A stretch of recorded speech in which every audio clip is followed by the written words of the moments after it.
Setelah dibongkar, pemerintah tetap akan mengusut siapa dalang pemasangnya. Menteri Kelautan dan Perikanan Sati Wahyu Trenggono menyebut pemerintah saat ini tengah melakukan penyelidikan. Selain itu juga menyelidiki mengenai adanya sertifikat hak milik dan hak guna bangunan di area yang dipagari tersebut. Sementara proses hukum pidananya diserahkan ke kepolisian. Dengan Menteri ATR tentu kita akan melakukan penelitian atau penyelidikan. Kan kemarin ada 2 orang yang mengaku ya dari kelompok nelayan Pantura yang sudah disidik, tapi kan belum memenuhi unsur gitu loh. Artinya hukum karena kewenangan kita di administratif ya. Nanti kalau hukum itu adanya di kepolisian. Oke, nah, ya gitu. Beda ya. Agak beda. Ini administratif denda. Administratif itu di kita. Kalau yang misalnya kaitannya dengan soal pidana atau hukum yang lain sesuai dengan pasal 49B Undang-Undang Cipta Kerja nanti ke Kapolri. Menteri Koordinator Bidang Infrastruktur dan Kewilayahan Agus Harimurti Yudhoyono mengakui adanya penerbitan sertifikat hak guna bangunan dan sertifikat hak milik di area pagar laut Tangerang, Banten.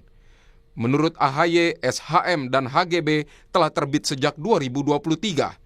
AHY meminta publik sabar menunggu hasil investigasi termasuk soal keterkaitan kelompok konglomerat dengan pembangunan pagar laut.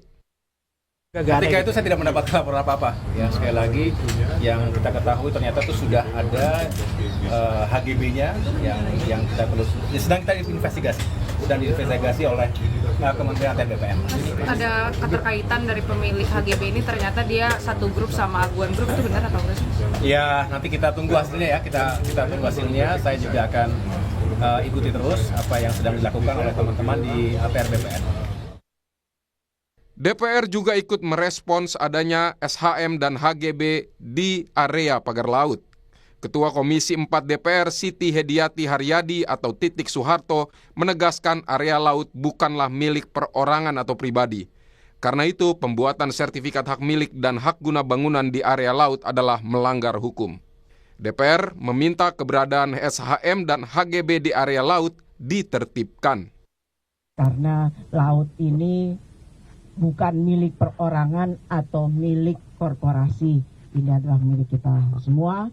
Jadi yang melanggar hukum, mengkapling-kaplingkan tanpa izin, tentunya kami dari DPR, terutama Komisi 4, meminta untuk ini segera diselesaikan dan ditertibkan. Mahkamah Konstitusi pada tahun 2011 yang lalu telah memutuskan bahwa hak pengusahaan perairan pesisir bertentangan dengan Undang-Undang Dasar 1945.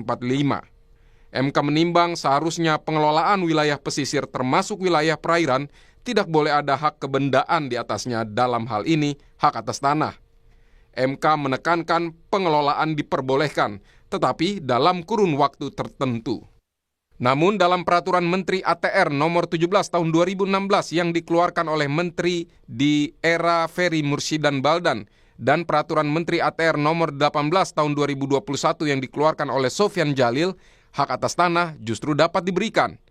Dalam pasal 5 ayat 2 Permen ATR nomor 17 tahun 2016 ada 4 kategori yang bisa memperoleh hak atas tanah di perairan, yaitu PSN, kepentingan umum, permukiman adat, atau pariwisata.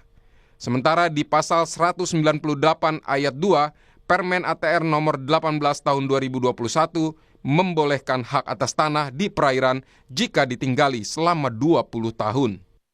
Menurut Menteri ATR, saat ini ada sejumlah sertifikat hak guna bangunan di perairan laut Tangerang. Di antaranya ada milik PT Intan Agung Makmur, PT Cahaya Inti Sentosa, dan ada juga milik perorangan. Selain hak guna bangunan, ada 17 bidang yang memiliki sertifikat hak milik.